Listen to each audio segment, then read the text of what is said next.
الحمد للہ رب العالمین والعاقبۃ للمتقین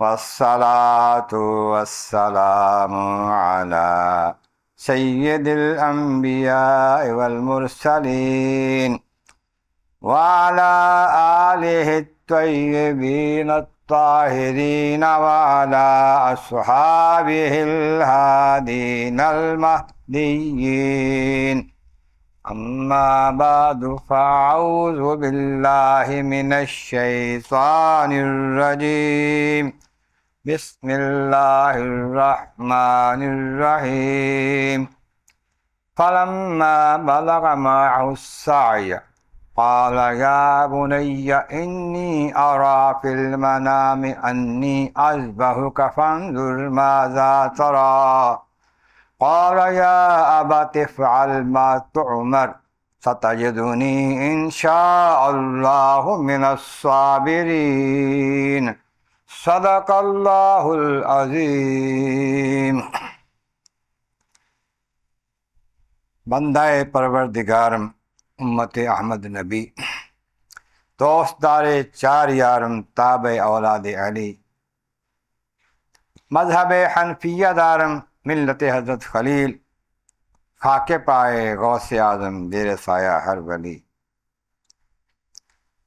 حمد و ثناء رب کریم اور درود و سلام بر سید خیر الانام کے بعد اللہ تعالیٰ کے پاک کلام قرآن مجید فرقان حمید سورۃ الصافات کی آیت نمبر 102 تلاوت کرنے کا شرف حاصل کیا۔ اس میں خالق کائنات نے اپنے دو عظیم بندوں کی وفاداری مثال کے طور پر بیان فرمائی ہے۔ سبحان اللہ۔ وہ ابراہیم علیہ السلام جن کے بارے میں کہا کہ انہیں آزمایا ہم نے بہت سی باتوں میں، ان ہر ایک کو پورا کر کے دکھایا، پھر ہم نے فرما دیا ہم نے تمہیں دنیا کا امام بنا دیا ہے۔ ان کی جو آزمائشیں آئیں بس ایک آزمائش کا ذکر اس آیت کریمہ میں ہے۔ ابراہیم علیہ السلام بوڑھے ہو گئے، اولاد نہیں ہے، دوسری بیوی کر لی، پہلی بیوی کے مشورے سے، ان کی استعانت سے، ان کی مدد سے، تعاون سے اس سے اللہ تعالیٰ نے بیٹا عطا فرما دیا۔ اب بیٹا معصوم ہے، چند دنوں کا ہے۔ پہلی بیوی نے کہا اس کو کہیں دور چھوڑ آئیں۔ یہ بھی بڑی آزمائش تھی، لاڈلا بیٹا، پیارا بیٹا، حسین بیٹا، اکیلا بیٹا بڑھاپے میں ملا ہے، دور چھوڑاؤ اس کو۔ اس کی رضا کی خاطر چھوڑ کے آ گئے۔ پھر کبھی کبھار ملاقات کے لیے جاتے۔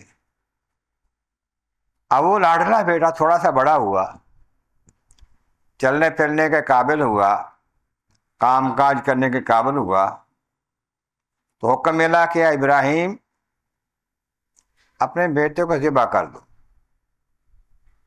خواب میں پیغام ملا بیٹے کو ذبح کر دو۔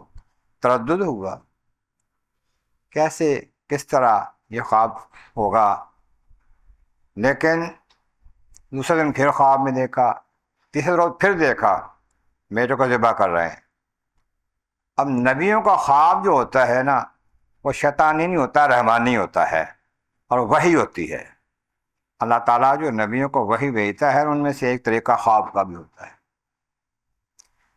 خواب میں دیکھا کہ بیٹے کو ذبح کر رہے ہیں، حکم الہی ہے، تکرار کے ساتھ آ گیا ہے۔ گھر والوں کو کہا کہ بیٹے کو تیار کر، ہم نے کہیں دعوت پہ جانا ہے، تیار کر دیا گیا، سب صاف ستھرے کپڑے پہنا دیے گئے، ساتھ چل دیے، رسی اور چھری ساتھ لے لی، دیکھتے چلے۔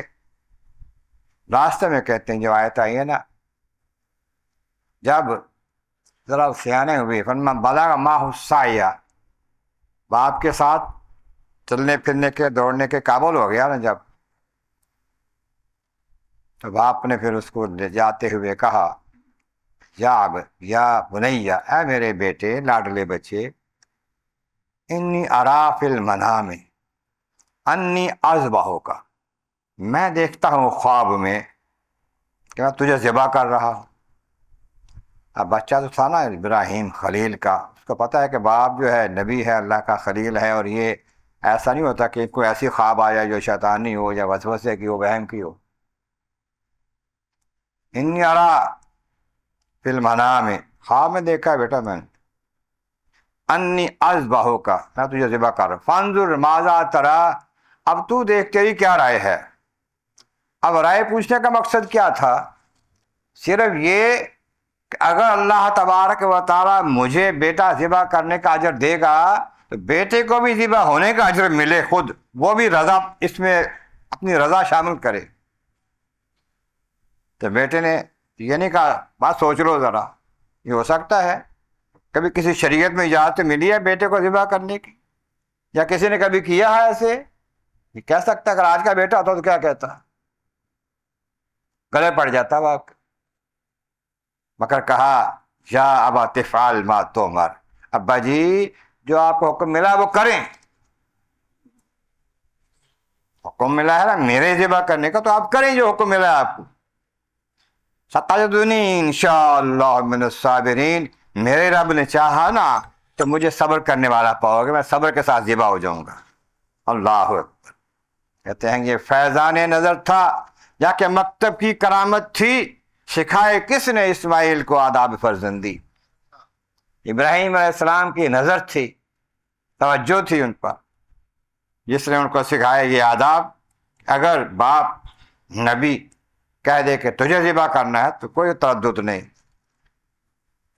گویا کہ یہ زبان حال سے کہہ رہے ہیں ابا جی آپ اس عاجز کو صابر پاؤ گے اور سرخ روح پیش خدا تم جاؤ گے۔ میں حاضر ہوں ابا جی، میں صبر کروں گا، آپ مجھے ذبح کریں تاکہ اللہ کی بارگاہ میں آپ اپنے جو حکم ہے اس میں سرخ روح ہو جائیں۔ اللہ اکبر۔ اسلم وتلہ للجبین، اب ایسا ہوا دونوں نے جو سر تسلیم خم کر دیا ہے، دونوں نے سر جھکا دیا کہ اللہ کے حکم کے آگے، پھر کیا ہے؟ وتلہ للجبین، پیشانی کے بل لٹا دیا بیٹے کو، لٹا دیا، چھری پھیر دی۔ اللہ اکبر۔ ادھر چھری ان کے گلے تک آئی ہے، ادھر رب کا پیغام آ گیا ہے۔ ایک رات میں آتا ہے کہ جبریل امین علیہ السلام کہتے ہیں جتنی کئی بار مرتبہ ایسا ہوا ہے کہ بڑی جلدی سے مجھے پہنچنا پڑا ہے زمین پر خاص موقع پر۔ مجھ سے ایک موقع تو وہ تھا جب آگ میں ڈالا جا رہا تھا ابراہیم علیہ السلام کو، تو پہنچ کے اس سے پہلے آگ کو گلزار بنایا۔ دوسرا موقع یہ تھا جب چھری چلی، ہاتھ اٹھا لیا، چھری گلے کو آ رہی ہے، اب انہوں نے روکنا ہے پہنچنے سے پہلے۔ حکم ملتا ہے جبرائیل، حکم یا رب جلیل، دیکھو میرا خلیل جو ہے وہ اپنا اب کام کر رہا ہے، لیکن تم نے یہاں سے جنت سے دمبا لے کے جانا ہے، اس کو ذبح کرانا ہے، اسماعیل کو ذبح نہیں کرانا۔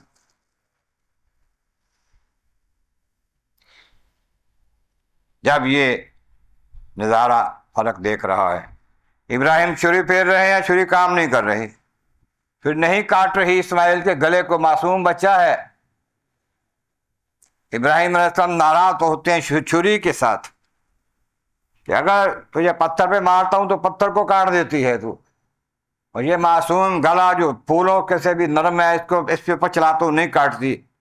اللہ تعالیٰ کے حکم کی ادائیگی کے راستے میں رکاوٹ کیوں بن رہی ہے؟ چھری کو ڈانٹ رہے ہیں، لیکن کہتے ہیں اللہ تعالیٰ نے چھری کو زبان دی، زبان حال سے کہنے لگی جناب علی الخلیل یامرنی بالقطع والجلیل ینہانی، خلیل تو مجھے قطع کرنے کا حکم دے رہے ہیں، جلیل منع کر رہا ہے۔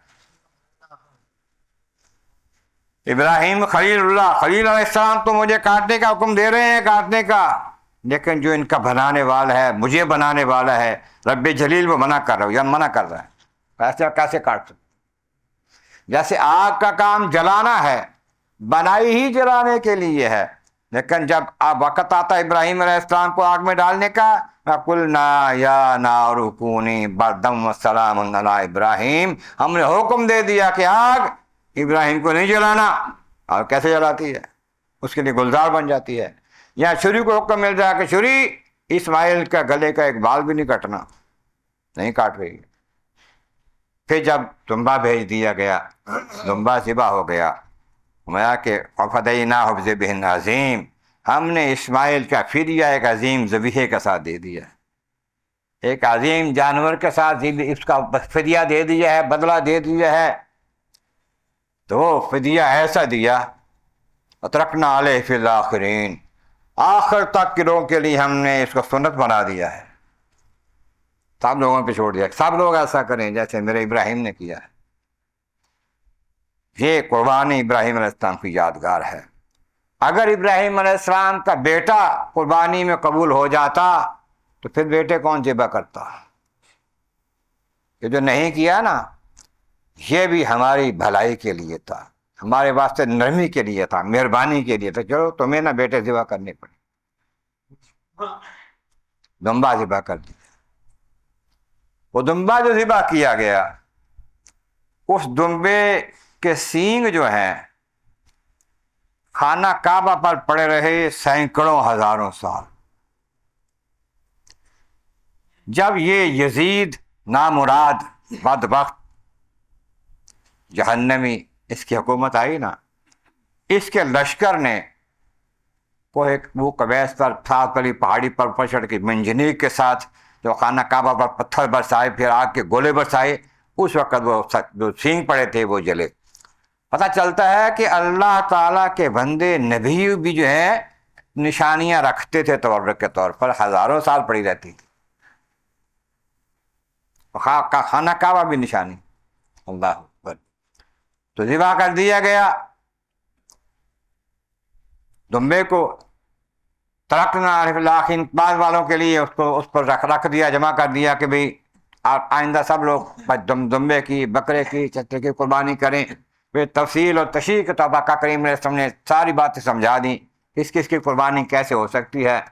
اب یہ قربانی واجب ہے، اور اس شخص پر جو مال رکھتا ہے، صاحب حیثیت ہے، صاحب نصاب ہے. صاحب نصاب زکوٰۃ میں تو وہ ہے جس کے پاس اتنا مال ہے 52 تولے چاندی کی قیمت کے برابر، سال بھر اس کے پاس رہا، اب وہ زکوٰۃ دے گا.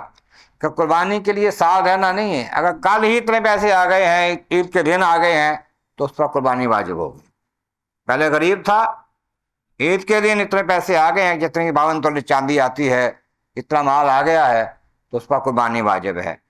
ہمارے یہاں تو لوگوں کے گھروں میں سونا ہوتا ہے، 1 تولہ سونا جو ہے 52 تولے چاندی سے دگنا ہو جاتا ہے، زیادہ قیمت ہو جاتی ہے اس کی.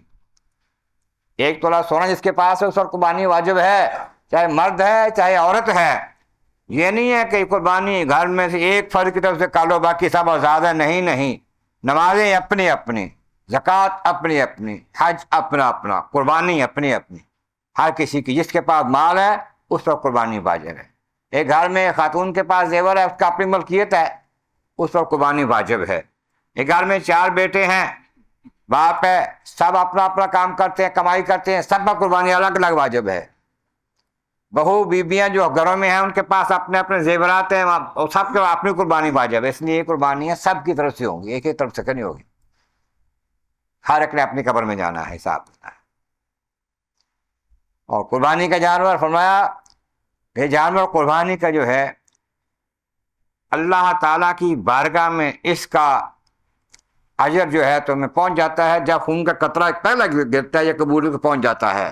قرآن پاک میں آتا ہے کہ اللہ تعالیٰ جل شانہ کو تمہارے جانوروں کا خون یا گوشت یا پوست نہیں پہنچتا، وہاں تقویٰ پہنچتا ہے، دل شہادت تم کرتے ہو. بعض لوگ کہتے ہیں دیکھو جی اتنا خون، اتنے جانور، اتنا گوشت جاتا ہے، کسی کام نہیں آتا.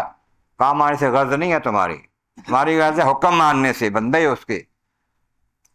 یہ پاک علیہ السلام کا فرمانے والی شان ہے کہ عید والے دن 10 ذی الحجہ کو اللہ تعالیٰ کی بارگاہ میں کوئی عمل اتنا پسندیدہ نہیں جتنا قربانی کے جانور کا خون بہانا ہے.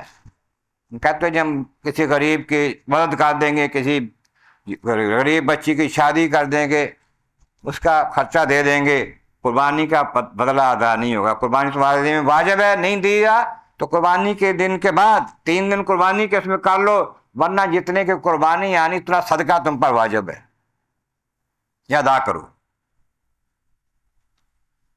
اور یہ کہ اللہ کے محبوب کے ارشاد عالیہ کے مطابق جو شخص مال رکھتا ہے، گنجائش ہے اس کے پاس، صاحب نصاب ہے، قربانی نہیں کرتا، وہ ہمارے عیدگاہ میں عید کی نماز پڑھنے نہ آئے، ہمارے عیدگاہ میں نہ آئے، وہ تو قربانی کر سکتا ہے نہیں کرتا، ہم کہتے کوئی بات ہی نہیں۔ بعض افسر بھی ہمارے بھائی ہیں جو آتے عید کی نماز پڑھنے پر ہیں، باقی سارا مہینہ سارا سال ضرورت ہی نہیں سمجھتے، کوئی جمعہ کی نماز پڑھنے آتا ہے، جمعہ کی نماز پڑھ لی، باقی کوئی نہیں، ایسا نہیں ہونا چاہیے۔ 5 نمازیں روزانہ ہر مسلمان مرد عورت پر فرض ہیں، اس کی ادائیگی ضروری ہے۔ حدیث پاک کے مطابق حکم یہ ہے اگر بندہ یا عورت کھڑے ہو کر نماز نہ پڑھ سکے، بیمار ہے، کمزور ہے، تکلیف ہے، بیٹھ کے پڑھ لے، بیٹھ کے بھی نہ پڑھ سکے لیٹ کے پڑھ لے، کہ جائے کہ ذرا سی سر درد ہو تو میں طبیعت ٹھیک نہیں، میں نہیں پڑھنا جی۔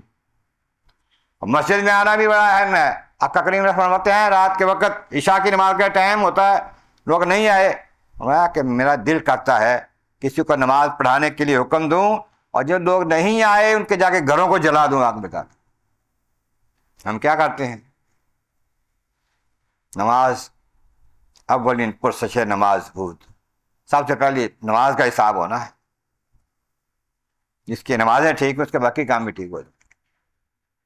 اس واسطے چاہیے کہ ہم ساری نمازوں کا خیال رکھیں، پابندی کے ساتھ ادا کریں، جماعت کے ساتھ ادا کریں، جماعت کے ساتھ ادا کرنا واجب ہے، تبھی تو آقا نے فرمایا جو نہیں آئے ان کے جا کے گھر کو جلا دوں، گھر میں تو پڑھتے ہی تھے۔